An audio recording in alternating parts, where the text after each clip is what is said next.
Two Gits in a car. 25th today, isn't it? 25th, you're right. 25th. Absolutely right. Absolutely right. Today's subject is the Taliban. And what are we talking about the Taliban then? We are talking about how they managed within a month acquire the whole of Afghanistan. Absolutely. Which took virtually, like, you know, I mean, as I'm saying, I mean, to give up control that easily and quickly. Yeah. I reckon there must have been I mean, there's no way they were that dominant. How could they have been that dominant? Afghanistan has, what, 37 million people? Something like that. So, at the end of the day, and most people are against the Taliban.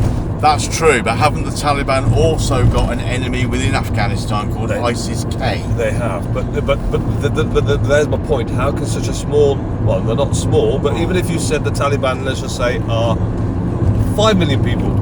Yeah. How can 5 million people overrule 32 million people?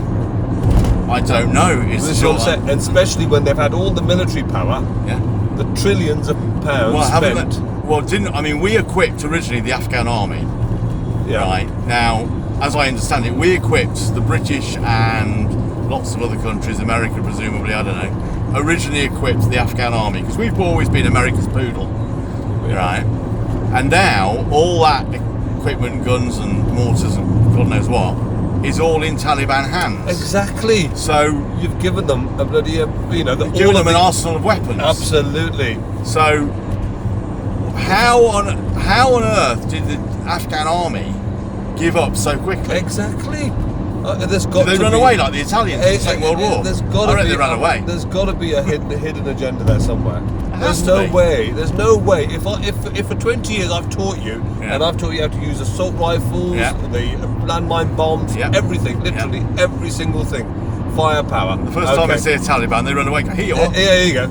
It just doesn't make sense. It doesn't when you actually think about it. It doesn't make a lot of sense. And we're not talking about Afghans from the previous generation. We're talking about the present generation. That's right. So somebody who was born, who was 5 years old in that regime, and then, literally has, been brought up with the, with the American and the and the NATO sort of forces, the UN sort of forces. Well, I mean, you've got a generation really. If it's been relatively peaceful for 20 years. I say relatively. Well, the reason why it's been peaceful, probably for the last, I'd say at least 20 years. Oh God, I need him. Do you? What's he doing? Oh, that's nice. I know you've got a thing about diggers, Andrew. I do. I love them. Diggers and tractors. Look at that claw. Look at that claw. We'll have to get you advertising for a tractor company. I'm telling you, Mr. Bamford would love it. I bet he would. But I'd be all over him. Yeah, but no. I mean, it just seems a bit odd because. They took over very, very quickly, and the Taliban are claiming this time to be moderate. They're not moderate. Yeah, right, exactly. Moderates. Exactly. If they're moderate, we're left wing. That's like leaving the fox in charge of the chickens, and the fox turning around saying, "Well, I won't eat any." Yeah. But already they're whipping youths, for wearing jeans. Well, of course. Did you know that? Of course they're whipping them around the back of the neck, apparently, because they don't like jeans. Apparently, it's disrespecting Islam. But Islam isn't the problem. It's people's interpretation of Islam. There's lots of Islamic countries, right? Islam isn't the problem. Islam is supposed to be very peaceful, but it's how people interpret it, and it's how people. Well, that's like with most things, isn't it, John? Well, yeah, I suppose you could say the same about any religion, really, Christianity included. Well, Christianity probably doesn't have that many, that much. Nobody really. But they would invoke any harm on anybody. Yeah, but they want the people to obey as it's written. Now, I was having this discussion with Steve the other day. Steve's got a perfect way of actually stopping Islam. He said, well, bomb Saudi Arabia back to the Stone Age. And I went, why? And he said, well, it'll stop them selling Qurans for a start. And I thought, well, yes, okay, simplistic, yes, but probably accurate. But the thing is, you look at Saudi Arabia, they are now looking at places like Dubai and the Persian Gulf, right? Because they realise they're a little bit in the Stone Age, and what happens when the oil runs out? Exactly. Yeah. What are they going to do when the oil has gone? Even my sister who lived out there said, well, the oil's not going to last forever, right? So what are they going to do? You know, and Saudi now is actually looking at countries like Dubai and the UAE and all the rest of it, wondering, well, you know, hang on, they've made a go of it. Why can't we, sort of thing, you know? And I mean, that makes sense. That's moderate, but I mean, Afghanistan, moderate? Is that really likely? Do you think Dubai is a what, moderate? No.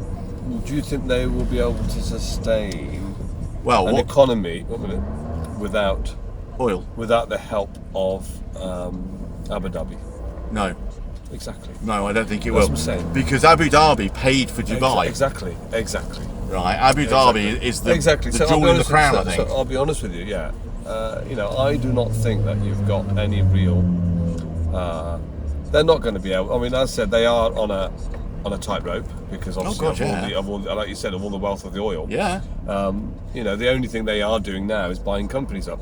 Well, yes. And that's their probably long-term strategy. That's They're right. buying a lot of. I know a nice little computer company they can buy. I think they own. Give me 10 million. I think they own a lot of Barclays. Yeah, they do. I know they shelved a lot of money into Barclays when the banking crisis hit. That's true. Because Barclays didn't go for a bailout, did they? No. Because the Emiratis came in. Well, that's right. Yeah.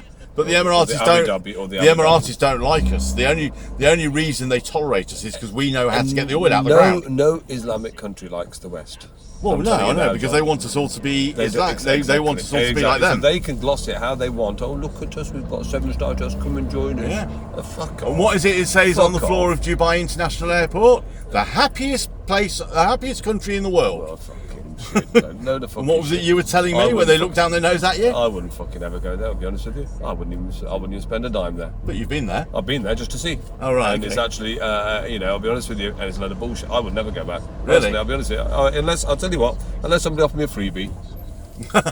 Oh, if it's free, it's all right. Yeah, if it's free, it's right. I wouldn't be paying for it. Fair enough. That's for sure. I wouldn't be having my money. Oh, look at that, John. God, that's a digger for you. A digger and a half, isn't it? Look at that, John. Look at that. You're That's digging. the one that will go through the width of a door. Well, yes, yeah, just. Well, maybe. But I mean, you know, it just seems. It's funny how the Taliban managed to gain power so quickly. I mean, what did they do to the Afghan army? That's. I mean. You look as if you're enjoying that. You look as if you're enjoying it. I said you look as if you're enjoying it. He's got a thing about diggers, mate. He's got a thing about diggers. Bit kinky, you know. You know. But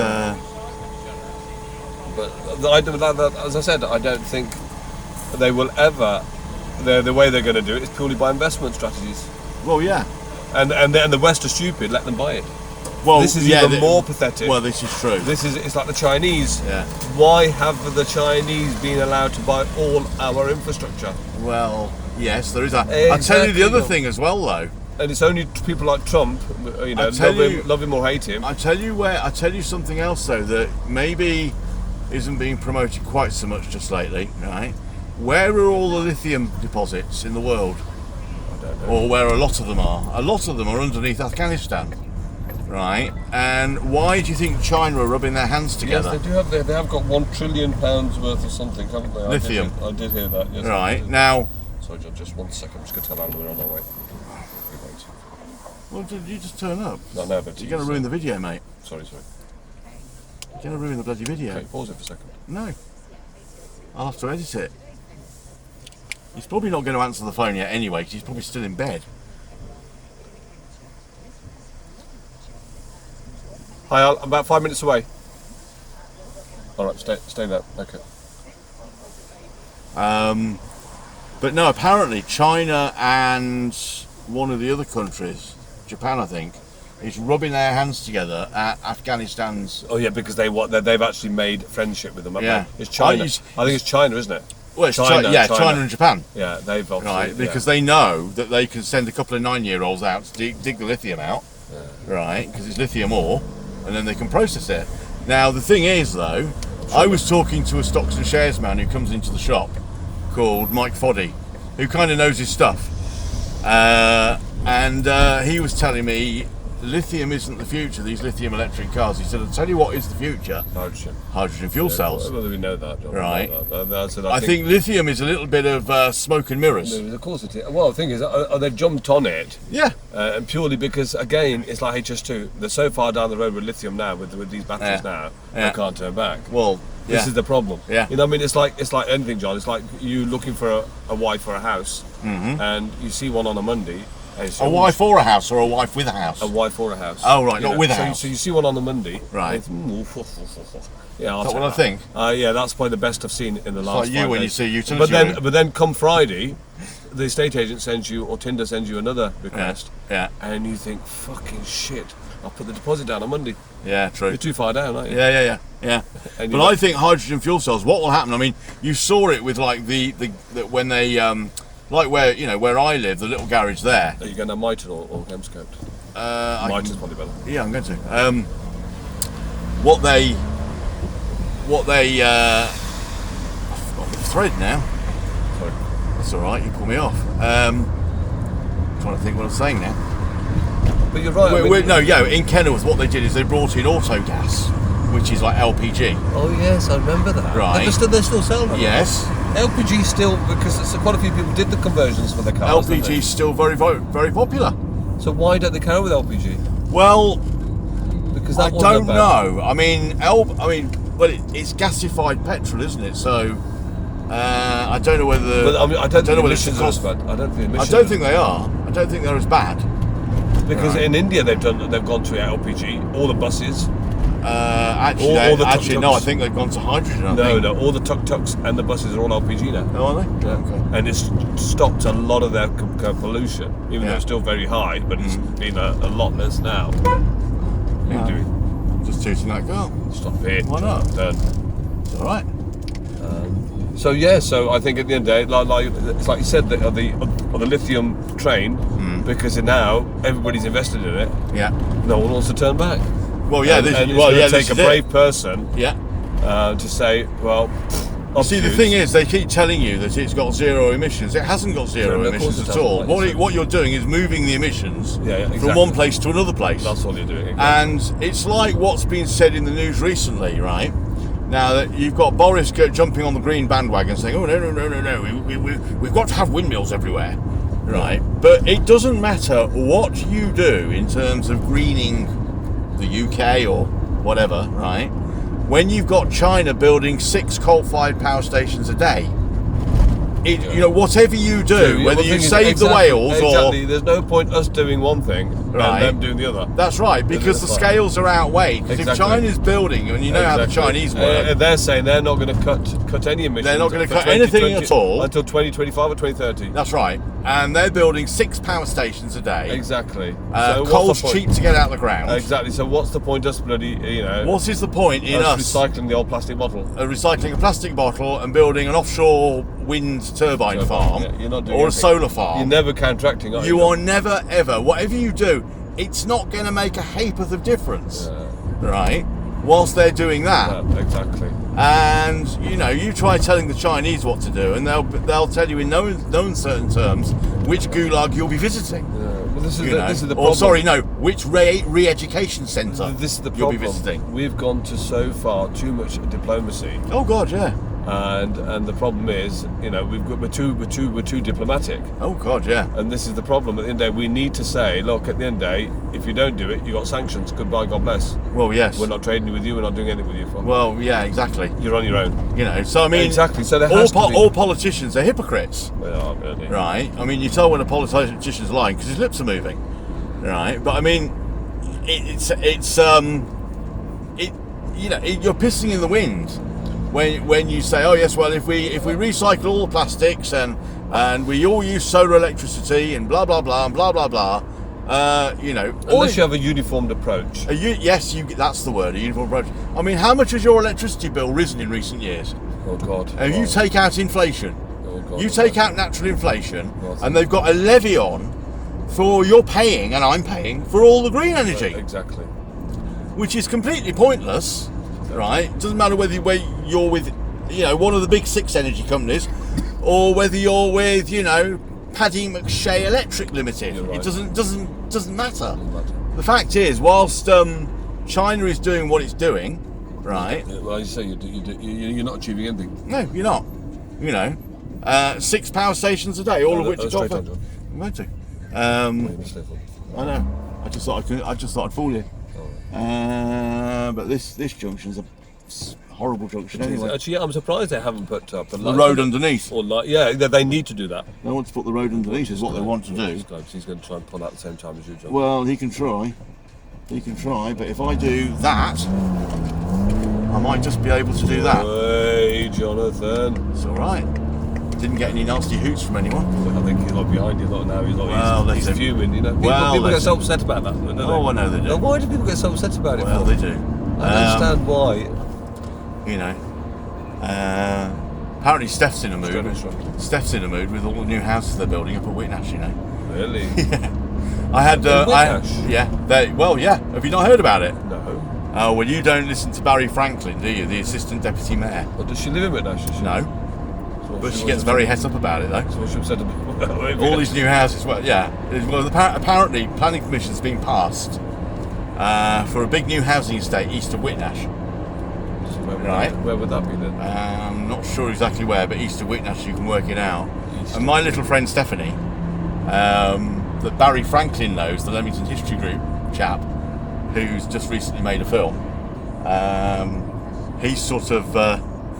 He was telling me yesterday in the shop she was getting ever so upset. So I'm going to move out the area. Said I thought you wanted a new home, Stephanie. So but she doesn't live there, does she? No, she doesn't. She just gets upset about it. How can you get upset about something if it doesn't bother you? Don't ask me, ask Stephanie. But anyway, we were talking about Ali Bongo, the Taliban man. Yes, indeed. You know, and we've already seen the funny jokes coming out. But I think, hey, Mr. Taliban, give me a banana. Like you said, it's going to go back to, there's no point in trying to. The trouble is, it's been a complete waste of time for 20 years. And money. And it's the money, John. It's the money. Look how much money they've wasted. It's true. How much money each country could have saved. Maybe the price of cheese sandwiches will go down now if we're not giving it to Afghanistan. It's just ridiculous, John. I'll be honest with you. This is what I'm saying. We waste money hand over fist. Yeah. Yet we can't even look at the state of the roads here, John. I know, yeah. Look at the state of the roads. It's true, yeah. Oh, we're resurfacing A46 because there's one pothole in it. No, they're resurfacing the A46 because they want to put average speed cameras in and get some revenue. That's what they're doing. Well, they wouldn't need to do that, would they? Trust me. I remember when Waitrose was built in Kenilworth. But they wouldn't need to resurface it to put. No, they wouldn't. It's cheaper to do. No, but it's cheaper to do two jobs at once. Right. What they'll do is they'll tell you that the road needs resurfacing, which is fine. Right. And then surprise, surprise, average speed cameras appear, which you didn't expect. I remember when Waitrose was built in Kenilworth, and all of a sudden Bertie Road was one way. Yeah. Well, why? That's the next right, John. But we're talking about a lot of things today. We're not really staying on the subject. The video. Well, the thing is, John, at the end of the day, you've got to.